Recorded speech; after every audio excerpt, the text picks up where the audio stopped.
Life's like an old truck. You can sweat buckets fixing it, polishing it, changing the oil.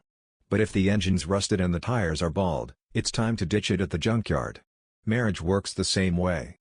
You try, you endure, but when your spouse turns your pride into a cheap punchline, you know it's time to swap out the wheels.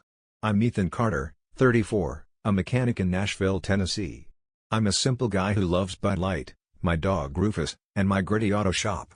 My wife, Ashley Brooks, 32, is an Instagram queen working as a receptionist at a beauty clinic. She lives for tight dresses and cheesy captions. I just want a quiet night with pizza and Netflix. It was a Saturday barbecue, the kind Nashville does best. Think ribs, country music, and friends. Ashley, as usual, played the star of the show, laughing loud with red wine staining her lips. We played a dumb game, something like Who's the Worst in Bed? Everyone giggled, scribbling answers. Then Ashley, with a smile sharp as a razor, announced to the world, "Ethan. He's faster than an Indy 500 car, but the finish line? Total snooze." The room went silent. Jake stopped chewing his chicken wing. Lila dropped her phone. I sat there, clutching my beer, feeling like I'd been gut-punched. Ashley just laughed, saying, "Kidding." But her eyes told a different story. It wasn't a joke, it was a knife. Kayla Reed, Ashley's best friend, shot me a look full of pity. I got up, mumbled about grabbing more beer, and stepped onto the porch. Alone. My pride felt like it had been tossed into a shredder. Sometimes, one sentence can torch a marriage. Sometimes, it's the spark that wakes you up. If you've ever been turned into a punchline, hit like, subscribe, and stick around to see how I got my revenge. In the coolest way possible. After that barbecue, I felt like a semi-truck had rolled over me. Not physical pain, but the kind where your wife, Ashley Brooks, grinds your ego into dust in front of your buddies. I kept working, turning wrenches, changing oil. But my head was stuck on repeat, playing her words like a scratched country record. Every time I thought of it, I wanted to punch a tire. Our marriage was like a 90s Chevy. Shiny on the outside, but pop the hood and it's all rusty wires and burnt oil. I'm a straightforward guy. Give me a house, Rufus licking my hand, and a woman who doesn't mock me. Ashley? She lived like every day was a TikTok shoot, always chasing the spotlight. Her Instagram was full of cat filter selfies and quotes like "Live your truth." Me, her husband? Not a single photo. Not one. After the barbecue, I started noticing how she treated me. Ashley wasn't evil, she was smarter than that. She'd hurt you with soft words, like petting you before slipping in the knife. One night, I came home covered in grease, exhausted from wrestling a busted Dodge engine. Ashley was sprawled on the couch, scrolling her phone. I asked, "You eat yet?" She didn't look up, just muttered, "Sushi's in the fridge. Get it yourself." Then she added, "Ever thought about hitting the gym? You know, for stamina." She smirked, a jab wrapped in a giggle. I stood there, wrench in hand, feeling slapped. I didn't argue. I didn't yell. I grabbed a beer, sank into the sofa, and let Rufus rest his head on my lap. I used to try hard. Brought her flowers, made her favorite eggs on Sundays. Now? She looked at me like I was old furniture, useful, but boring. I realized Ashley didn't just find me dull. She enjoyed making me feel small. It puffed her up. Once, I was telling her about a cheapskate customer trying to haggle over a flat tire. She cut me off. "God, Ethan, your stories are so lame. Don't you ever do anything exciting?" My blood boiled, but I just grinned. Lame? I run a shop, pay the bills, keep our life from collapsing. What did she do besides post waist shots online? The more I thought, the clearer it got. Ashley was eroding me, bit by bit. Then my phone buzzed. A text from Kayla Reed, Ashley's friend who gave me that pitying look at the barbecue. "You okay? That night was rough, huh?" I hesitated. Kayla was a yoga teacher, all blonde ponytail and Miranda Lambert vibes. Her text wasn't pity, it was real. I typed back, "Fine. Just need a few beers to forget it." She replied fast. "Beer helps, but you're worth more than a bad joke. Don't sweat it." Don't sweat it? Easier said than done. But Kayla's words hit different. She saw me, Ethan, the mechanic, not Ashley's husband or the Indy 500 dud. That night, Ashley slept with her back to me, her phone glowing with Instagram. I stared at the ceiling, Kayla's text replaying in my mind. Like lightning in a Tennessee storm, it hit me. I wasn't just in a rusty marriage. I was letting it corrode me. Ashley wasn't just hurting me, She was making me forget who I was. I couldn't sleep. A plan started forming. Not some loud, messy revenge with shouting matches. I'm a mechanic, I work clean, precise, like dismantling a bad engine. I wouldn't let Ashley make me a punchline anymore. Not one more day. It was a great Thursday in Nashville. I'd spent all day cursing a Jeep's gearbox. Shop closed, I didn't want to go home.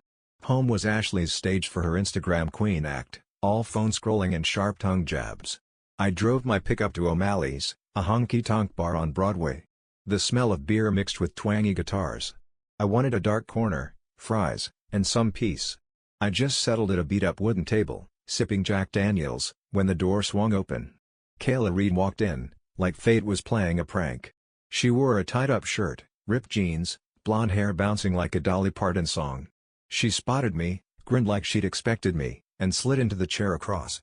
"Ethan Carter, hiding from your wife or the whole damn world?" "Just dodging Instagram filters," I said, playing it cool despite my pulse spiking. Kayla laughed, ordered a whiskey, and told me about a yoga student who face-planted trying to impress her. The story was nothing special, but her voice, clear, laced with sarcasm, melted the knot in my chest. Then she leaned in, eyes like headlights. "Real talk. How long you gonna let Ashley talk to you like that?" I shrugged, fiddling with my glass. "Longer than I should have." She raised an eyebrow. "Longer than a tire's lifespan, right? You're not the type to let someone yank your chain forever." I stared, checking for a joke. Kayla was dead serious. She tapped her fingers on the table, voice low and bold. "If Ashley thinks you're not bringing the heat in bed, maybe she needs to check her taste. I'd bet you could rev up any track." She winked, not sleazy, but the kind that makes you question what you're missing about yourself. I nearly choked on my whiskey. "You trying to make me blush, Kayla?" She laughed, slapping the table. "Just spitting truth. Ashley's blind as hell. You're the kind of guy any Nashville girl would want to take for a spin." Her words weren't flirty, they were a wake-up call. And damn, they worked. For the first time in months, I didn't feel like a shadow in my own marriage.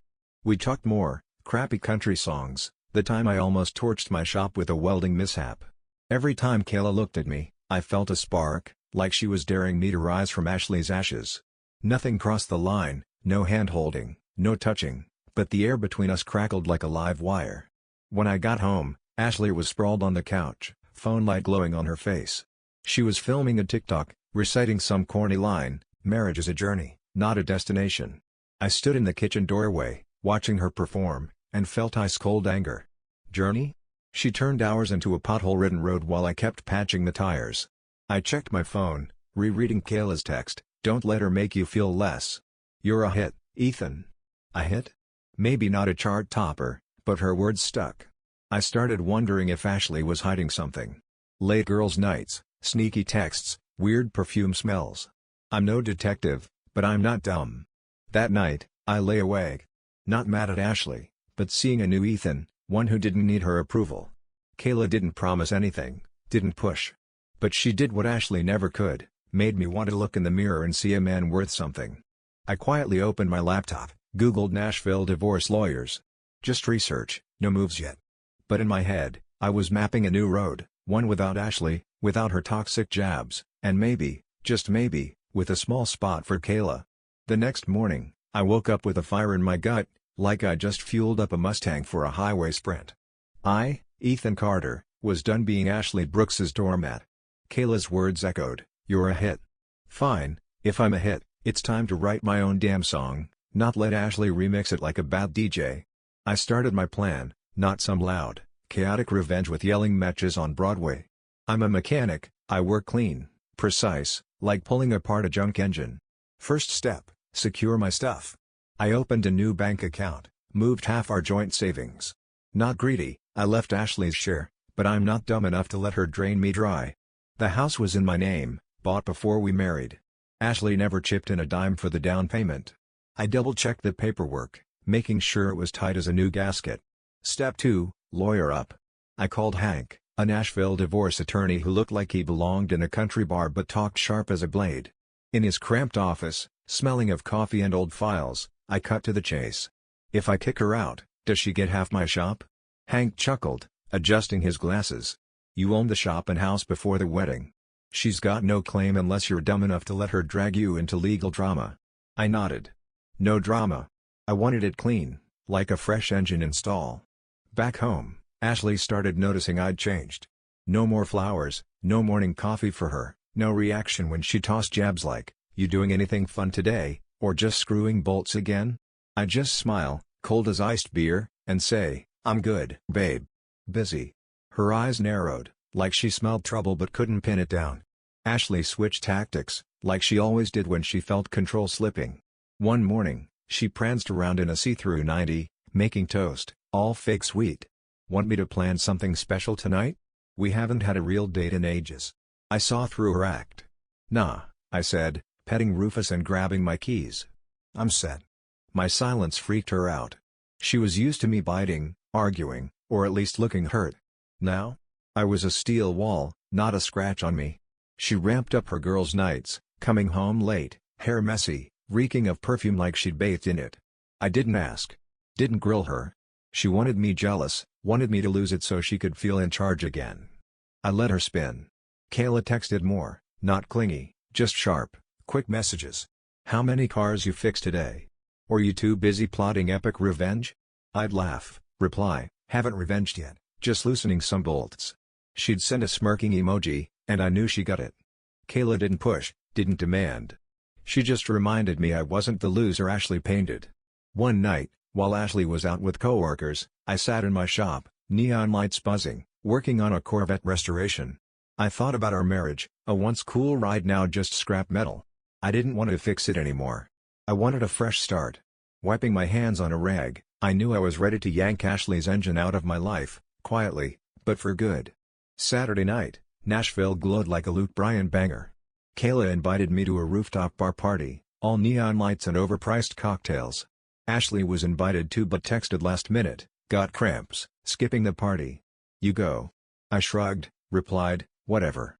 I knew she wasn't sick, she was testing if I'd stay home like her good little puppy. I was done with that leash. I threw on a clean shirt, slapped on a baseball cap, and rolled up to the bar. The place was buzzing, EDM thumping, glasses clinking. Kayla stood by the bar, black dress hugging her curves, blonde hair shining under the lights. She waved me over, grinning wide. "Ethan, you look like an action movie star, just missing the motorcycle." I laughed, ordered a beer. If I had a bike, I'd be halfway out of Nashville by now. We chatted, her telling me about a yoga student who face-planted into a trash can, me sharing about a client who thought her car deserved a discount because she loved Garth Brooks. The vibe was easy, but there was a current between us, like static before a storm.